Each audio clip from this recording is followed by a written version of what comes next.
Stiff after long flights or car journeys? Long immobility increases stiffness. A gentle seated mobility exercise can restore comfortable motion.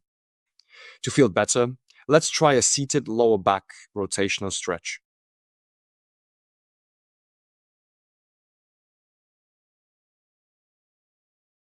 Sit on a chair with your legs extended in front of you or feet flat on the floor if you're in a chair.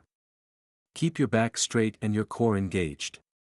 Place your right hand on your left knee.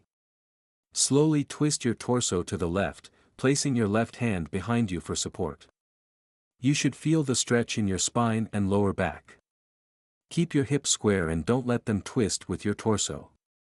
Hold the stretch for 15 to 30 seconds, breathing deeply and maintaining a relaxed posture.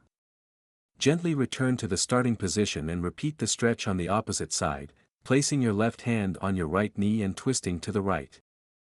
Life is too short for back pain. Healactively.com